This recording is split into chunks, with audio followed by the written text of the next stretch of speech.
থানায় কি অভিযোগ করছেন? আপনার বাসাটা এক্স্যাক্টলি কোথায় বলেন? মাওনা। আপনার স্থানীয় বাসা? স্থানীয় বাসা গফরগাঁও, পাগলা থানা। গর্ব পাগলা থানা। এর মানো কি ভাড়া থাকেন? হ্যাঁ।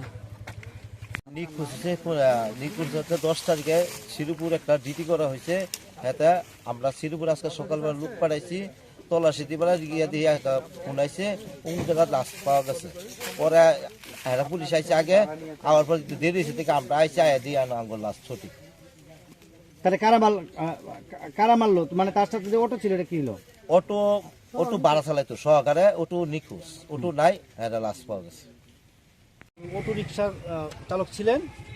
9 তারিখ রাত 10টার পরে উনি নিখোঁজ হন জানতে বললাম পরিবারের কাছ থেকে। আর আজকে 11:30টার সময় তার লাশ পাই।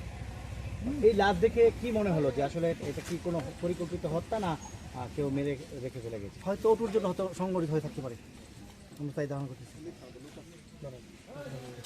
আমরা শুনছি যে 2-3 দেখেন নিখোঁজ, কালকে সন্ধ্যা দিকে জিডি বাসে মানে থানায় যায় তদন্ত করছে। সে কি করতো? অটো চালাই। পরে তো আজকে কি আমরা একসাথে অটো চালাইতাম। পরে আজকে এসে কি দেখলাম? আজকে এসে মানে শুনলাম লাশ পাওয়া গেছে। আমরা তো এতটা বলতে পারি না যে তোমার কি হয়েছে? আইসে দেখলাম লাশ।